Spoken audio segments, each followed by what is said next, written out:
Zveme vás na 18. a 19. dubna do Sedlčan na vytrvalostní závody terénních aut, čtyřkolek a motocyklů. Bližší informace na www.offroadmarathon.cz.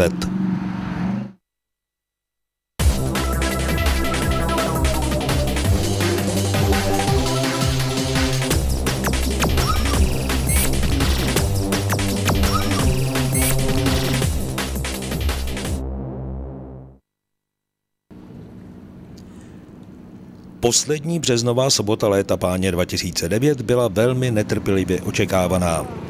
Po dlouhé zimě už všechny offroadáky svrběly ruce a v garážích se dolaďovaly stroje.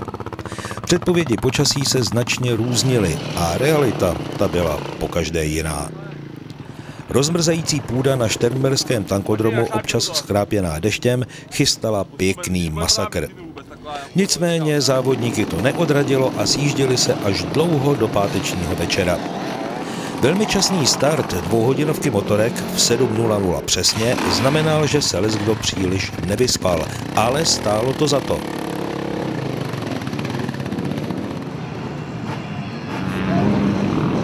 Stovka natěšených závodníků se vrhla na trať, jen se zaprášilo. No, zaprášilo. Ono se vlastně neprášilo, bahno lítalo na všechny strany a kdo si nedal pozor, dostal přímý zásah. Ve druhém nebo třetím kole už vypadali jezdci jeden jako druhý.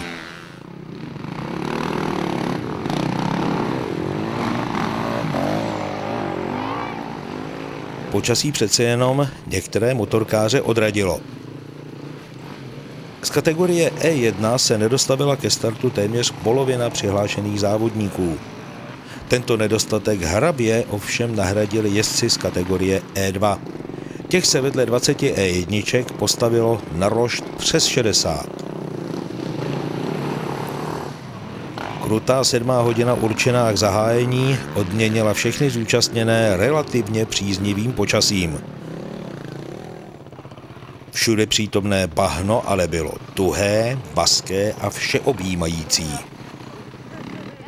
Nejeden závodník ho okusil na vlastní kůži. Takhle například dopadl po 3 kolech Christian Kolda a jeho KTM. No a ještě jeden příklad za všechny, startovní číslo 757 mezi motorkami Martin Krejčíř poslal svoji KTM nejdříve do šutru a potom na strom. Odnesla to řídítka a taky koleno. Co pak první, to se narovná, doufejme. Ale doufejme také, že to druhé se co nejdříve zahojí. Neúprosné bahno zase mělo výhodu v tom, že se padalo do měkkého. No ač se brzo projevovala jarní únava, respektive nenatrénovanost přes zimu a opravdu mnoho závodníků nedobrovolně vysedalo ze svého stroje, všechno se obešlo bez zásahu zdravotní asistence.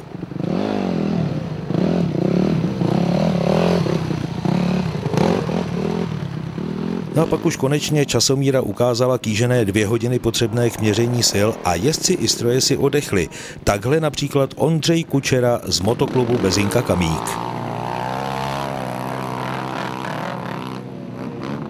A teď už se podívejme na první výsledky letošního jubilejního ročníku. Nejprve motorky E1. Prvenství si ze Šternberka odvezl za 20 okruhů Daniel Gália z RD Racing na Yamaze 250. Druhou příčku obsadil s 18 koly Michal Joklík z Oldman Enduro Jablonec nad Nisou a jeho KTM 200 SX a na trojici je doplnil ještě 15-kolový Marek Sliška z KM Autoservice z KTM 250. Zatímco v kategorii E1 startovalo 19 strojů, v E2 si cestu ke startu našlo 62 jezdců. A nejlepší z nich byl z 22 koly Martin Žerava na Hondě 450 ze stáje UFO Racing Team. Pomyslné stříbro si ze Šternberka odvezl Mário Rybář z KBS UAMK Unhošť a bronz Roman Šiška z offroadu Dřevohostice, oba shodně zaujetých 20 kol. Veteránů se na startovní rošt postavilo 16 a zkompletovalo tak počet jednostopých vozidel v prvním letošním závodě na úctyhodných 97. A jaké bylo pořadí? Vítězných 18 kol ujel Bohumil Michálek na KTM 450.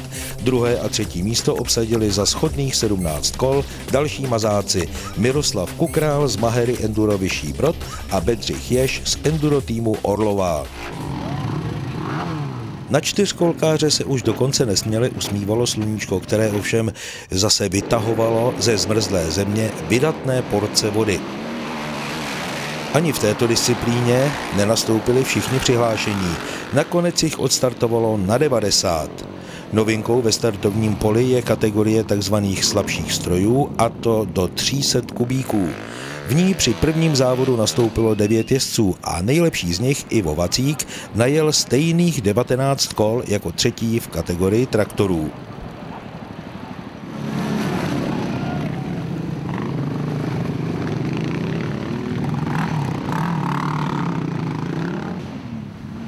S přibývajícím časem obklopovali trať stále hojnější zástupy diváků. A že to byla opravdu pastva pro oči. Jako vždy patří velká poklona závodníkům kategorie TRV. Po čase se zdá, že se znovu vracejí a v hojnějším počtu. Ve Šternberku bylo započítáno 6 startujících, z nich si nejlépe vedl Josef Kroft, který zajel 16 kol. Hned minutku za ním dojel František Šíma ze Šíma Quad týmu a okolo méně Karel Zapadlo.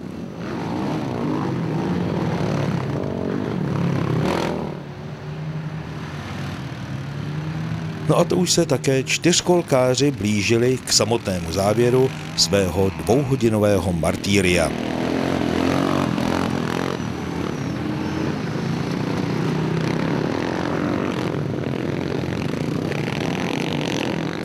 Výsledkovou listinu čtyřkolek otevřeme novou kategorii do 300 kubíků. Tu opanovala kromě jednoho journeymana značka Access a nejvíce okruhu 19 měl na kontě Ivo Vacík z Access Racing týmu.